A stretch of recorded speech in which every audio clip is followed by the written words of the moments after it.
శుక్లాంబరధరం విష్ణుం శశివర్ణం చతుర్భుజం ప్రసన్నవదనం ధ్యాయేత్ సర్వవిఘ్నోపశాంతయే అగజానన పద్మార్కం గజానన మహార్నిశం అనేకదంతం భక్తానాం ఏకదంతముపాస్మహే.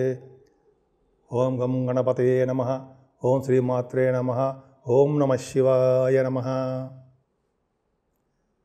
మా ఆది ఆస్ట్రాలజీని చూస్తున్నటువంటి మీ అందరికీ పేరు పేరున నా హృదయపూర్వక నమస్కారాలు.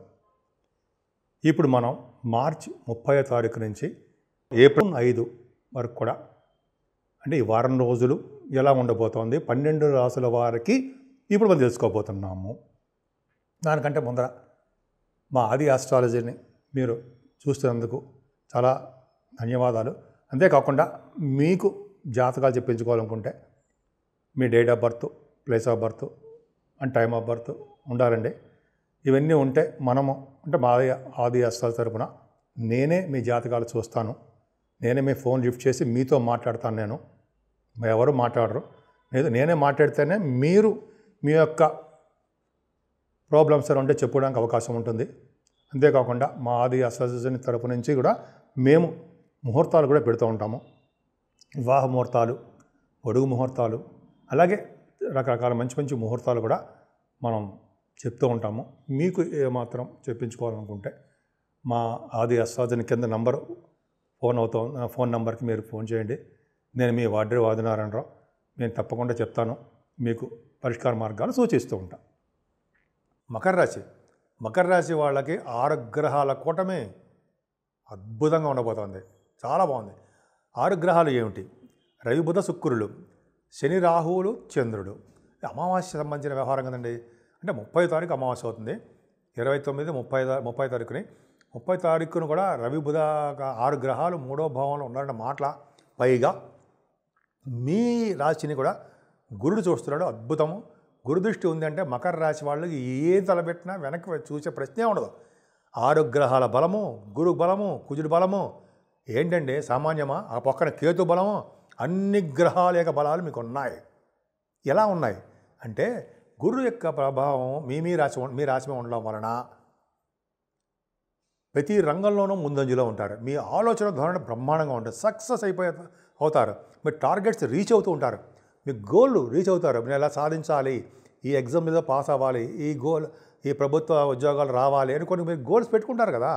అవి మీరు బలంగా నెరవేర్చుకుంటారు. ఎదుటి వాళ్ళు మీ జాలి, దయ, కరుణ అవన్నీ నిండుగా ఉన్నాయి. మీకు ఎదుటి వాళ్ళకి హెల్ప్ చేసే తత్వం మీలో బాగా ఉంది. ఫైనాన్షియల్గా ఎప్పుడు వెనకంజ వేయరు. బ్రహ్మాండంగా ఉంటుంది. కుటుంబంలో వృద్ధి కలుగుతూ ఉంటుంది. బంధువులంటే ప్రీతి కలుగుతూ ఉంటుంది. ముఖవర్చస్సు పెరుగుతూ ఉంటుంది. మాట ధోరణి అద్భుతంగా ఉంటుంది. అలాగే 3వ భావంలో 6 గ్రహాల గురించి చెప్పుకుందాం. రవిశనులు, రాహువులు 3వ భావం ఉన్నారంటే ధైర్యమే ధైర్యం. వాళ్ళు మనం వెనక తిప్పరు అంటారు కదా. అలాగ మీరు మనం వెనక తిప్పే ప్రశ్నే ఉండదు. ముందుకే వెళ్ళిపోతుంటారు. కొత్త ఆలోచనలతో కొత్త రూపురేఖలు దిద్దుకుంటూ మంచి ఆలోచనలతో ముందుకెళ్తుంటారు. భరోసా ఇస్తూ ఉంటారు. మీ తోబుట్టువులు కలుస్తూ ఉంటారు. ప్రయాణాలు చేస్తూ ఉంటారు. వాహనాలు కొనుక్కుంటూ ఉంటారు. అలాగే పత్రికా రంగంలో న్యూస్ గ్యాదరింగ్, న్యూస్ సంబంధించిన వాళ్ళకి మహా అద్భుతమైన యోగం కాలం అని చెప్పచ్చు. రఘుబుధుల కాంబినేషన్ 3వ భావన ఉన్నారంటే శత్రువులు అక్కడ మిత్రులు అవుతారంటారా. అలాగే మీ తమ్ముళ్ళు రఘుబుధులు కాంబినేషన్ మంచి అద్భుతం. ప్రయాణాలు, షార్ట్ జర్నీస్ ఎక్కువ చేస్తూ ఉంటారు. శని, రాహువులు అంటే పాపగ్రహాలు 3, రవి, శని, రాహువులు. ఈ 3వ భావన అంటే సామాన్యమా? అసామాన్యం. మీరు సాధించలేని ఏదీ లేదు. పరాక్రమవంతులుగా ఉంటారు. అద్భుతం. అంటే మీరు ఏది సాధించాలి, ఐఏఎస్ అనుకోండి, ఐపీఎస్ అనుకోండి, అది సివిల్ సర్వీసెస్, గవర్నమెంట్ సర్వీసెస్ సాధించాలి అని టార్గెట్ పెట్టుకుంటే మీ జాతకాలు జరుగుతున్న దశలు కూడా చూసుకోండి. సక్సెస్ రేట్ ఉంటుంది. సరే, ఎక్కడికి వెళ్ళినా మీ మదర్ గారికి ఆరోగ్య పరిస్థితి చక్కగా ఉంటుంది. వ్యవసాయదారులకి బాగా ఉంటుంది. పంచమ స్థానంలో గురుడు బ్రహ్మాండంగా ఉన్నాడు. లేడా సూపర్గా ఉన్నాడు. ఆయనే మిమ్మల్ని రక్షగా ఉంటున్నాడు. మీకు పంచమ స్థానంలో గురుడు దృష్టి మీ రాశికి ఉంది అంటే పుత్ర సంతాన యోగం కలుగుతుందండి. First point. ఇంకోటి ఏంటంటే స్పోర్ట్స్ రంగంలో కూడా బాగా రాణిస్తారు. స్పోర్ట్స్లో అంతేకాకుండా సినిమా రంగము, కళారంగం చెప్పుకుందాం. కళారంగంలో సంగీతం, సాహిత్యం, నృత్యం, ముఖ్యంగా సాహిత్య రంగం బాగా డబ్బులు సంపాదిస్తారు. సాహిత్య రంగంలో కొంతమంది ఉంటారు. వాళ్ళు మంచి బాగా కళ అభిమానం ఉంటుంది. సాహిత్య రంగంలో వాళ్ళ మాటలకి పాటలకి ఒక విధంగా మంచి జనాకర్షణ ఎక్కువ ఉంటుంది. అది నిజం. తర్వాత గురు ప్రభావం వలన ప్రేమగా ఉండడము, చక్కగా మంచి మంచి నేమ్ అండ్ ఫేమ్ రావడము, అవకాశాలు ఎక్కువ ఉండడము, మంచి మంచి అవకాశాలు రావడము. అంతేకాకుండా మంచి మంచి అవకాశాలు ఇందులో కళారంగంలో, సినిమా రంగంలో, టెలివిజన్ రంగంలో. ఇంకా చెప్పాలంటే స్పెక్యులేషన్ అంటే మీరు స్టాక్ అండ్ షేర్స్ స్పెక్యులేషన్ అంటాం కదా, వాటిలో విజయం సాధిస్తారు. జనరల్గా మీకు లాసులు రావు, లాభాలే వస్తుంటాయి అని చెప్పి నేను మిమ్మల్ని స్టాక్ అండ్ షేర్స్లో పెట్టుబడి పెట్టండి, అది చేయండి, నేను ఏమాత్రం సంబంధం లేదు నాకు. కాకపోతే అందులో ఉన్నవాళ్ళు చాలామంది ఉంటారు, వాళ్ళు సక్సెస్ ఉంటుంది. ఒకటి తర్వాత ఒకటి చూడండి, 6 గ్రహాలు 3వ భావంలో ఉన్నారు. నేను లేనా అని చెప్పి 5వ భావంలో గురుడు, నేను ఉన్నానని కుజుడు 6వ భావంలో చూడండి ఎలా ఉన్నాడు బ్రహ్మాండంగా. మాటల 6 + 7 8 గ్రహాలు మీకు బ్రహ్మాండంగా సర్వదా రక్షగా ఉంటున్నాయి మీకు. ఏంటి 8వ గ్రహం ఏంటి? కుజుడు బ్రహ్మాండంగా 6వ భావంలో కుజుడు సామాన్యమా? అమ్మమ్మ పోయి 3వ భావంలో 6 గ్రహాలు ఎలా ఉన్నాయో 6వ భావంలో కుజుడు అంతకన్నా రెట్టింపు పవర్ఫుల్తో ఉంటాడు. ఖచ్చితం. ముఖ్యంగా రాజకీయ రంగంలో ఉన్న వాళ్ళకి మంచి పదవులు ఇస్తాడండి. కొంతమంది కోర్టు సంబంధించిన వ్యవహారాల్లో ఇటువంటి ఏమైనా చిన్న చిన్న ప్రాబ్లమ్స్ ఉంటే వాళ్ళకి మంచి జరగడానికి అవకాశం ఎక్కువ ఉంటుంది. అలాగే మేనమామలకి బాగుంటుందండి. సంపూర్ణమైన ఆరోగ్యవంతులుగా మీరు ఉంటారు. అంటే అనారోగ్య సమస్యలు ఉండవు, తక్కువ ఉన్నా కూడా తక్కువే. అంతేకాకుండా రోగ భయం లేకుండా సంపూర్ణంగా బాగుంటారు. శత్రు భయం లేకుండా మేనమామలతో హాయిగా ప్రశాంతంగా కాలక్షేపం చేస్తారు. చాలా బాగుంది. మీరు గోల్ రీచ్ అవుతూనే ఉంటారు. మీరు కాంపిటీషన్ ఎగ్జామ్స్లో ఆడవాళ్ళగా చెప్తానండి, కాంపిటీషన్ ఎగ్జామ్స్లో మీరు అనుకున్నారంటే అవి విజయం సాధించి తీరాల్సిందే, అదో డౌటే లేదు. పర్ఫెక్ట్గా బాగుంది. ఇంకా భాగ్యస్థానం చూసుకుంటే భాగ్యాధిపతి కూడా బాగున్నాడండి. ఎప్పుడు కూడా మీరు ప్రయాణాలు చేయవలసి వస్తుంది. Short journeys, long distance journeys, foreign countries ఇవి వెళ్తారు. విదేశాలకి ఉన్నతమైన విద్య రీత్యా వెళ్తారు. అంతేకాకుండా మీరు గంగాస్థానము, పుణ్యక్షేత్ర దర్శనాలు, గురువుగారుల పీఠాధిపతులతో కలవడాలు ఇవన్నీ ఉన్నాయి. మీ బిజినెస్ కూడా బాగా షైన్ అవుతాయి. ఏ బిజినెస్ చేస్తే ఆ బిజినెస్లో బాగా ఉన్నతంగా రాణిస్తారు, డౌటే లేదు. సరే, భాగ్యస్థానం గురించి ఇంకా చెప్పాలి. భాగ్యస్థానంలో అసలు మెయిన్ ఇంపార్టెంట్ ఇదేనండి.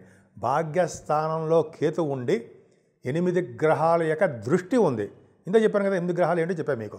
8 గ్రహాల యొక్క దృష్టి భాగ్యస్థానంలో ఉండే కేతుకు ఉంది. ఎక్కడ చూసాం మనం 8 గ్రహాల యొక్క దృష్టి ఒకే ఒక గ్రహమే ఉండడం ఇక్కడ జరుగుతుంది.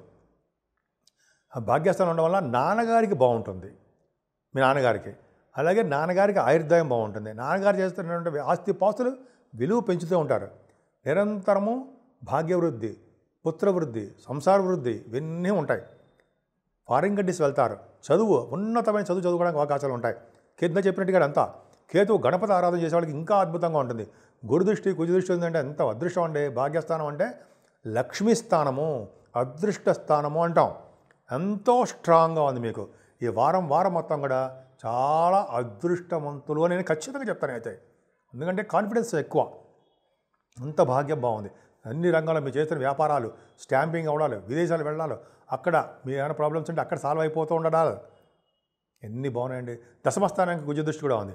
అంటే 10th హౌస్ అంటే ఏంటంటే కర్మస్థానంలో మీరు చేస్తున్నటువంటి ఉద్యోగాలు భద్రత ఉన్నాయి, కొద్దిగా పెద్ద ప్రాబ్లం ఏం లేదు. ముఖ్యంగా సాఫ్ట్వేర్ రంగ ఉద్యోగస్తులకి, గవర్నమెంట్ ఆర్గనైజేషన్లో ఉన్న వాళ్ళకి ప్రమోషన్స్, పదవులు రావడానికి అవకాశం ఉంది. మీరు చేస్తున్నటువంటి వ్యాపారాభివృద్ధి మీరు అనుకున్న దానికంటే దినదిన ప్రవర్ధమానం అయి తీరుతుంది. ఎందుకంటే భాగ్యస్థానంలో ఉన్న కేతువుకి 8 గ్రహాల దృష్టి, లాభస్థానానికి గురుదృష్టి ఉండడమే కారణం. ఖచ్చితంగా మీ లాభాలు పెంచుతారు. అంటే లాభాలంటే మనం బిజినెస్ చెయ్యమండి, మనకు లాభం పెరగదా? వస్తుంది. ధనం అంటే మనకి మన ఎలా కష్టపడి సంపాదిస్తామో ఆ రీతుల్లోనే మనకు అనుకున్న దానికంటే ఎక్కువ ధనము, సంతోషము, అభివృద్ధి, సంతోషం కలుగుతూ ఉంటుంది అన్నమాట. సంతోషం కలగడానికి అవకాశాలు ఎక్కువ ఉంటాయి. అదే తృప్తి అంటాం మనం. సో అదే విధంగా బాగుంది. ఈ విధంగా మకర రాశి వాళ్ళకి తిరుగులేదండి, అద్భుతంగా ఉందని ఖచ్చితంగా చెప్పచ్చు. రాజకీయ రంగంలో ఒక వెలుగుతారన్న సందేహం లేదు. ముఖ్యంగా మీరు పూజించవలసిన దేవుడు సుబ్రహ్మణ్యేశ్వర స్వామి. ఎందుకు? ఆయన నీచ స్థితిలో వస్తున్నాడండి. అలా చేయడం సుబ్రహ్మణ్య స్వామి ఆరాధన చేసుకోవడం వల్ల రియల్ ఎస్టేట్ రంగంలో ఉన్న వాళ్ళకి, సాఫ్ట్వేర్ రంగ ఉద్యోగస్తులకి, రాజకీయ రంగంలో పదవులు ఉన్న వాళ్ళందరికీ కూడా సర్వసౌఖ్యం కలుగుతూ ఉంటుంది. నిజంగా అమ్మవారిని పూజిస్తూ సుబ్రహ్మణ్య సమారాధన చేసుకుంటూ ఉంటే చాలా మంచిది. ఓం శ్రీమాత్రే నమః. ఓం శ్రీమాత్రే నమః. ఓం శ్రీమాత్రే నమః.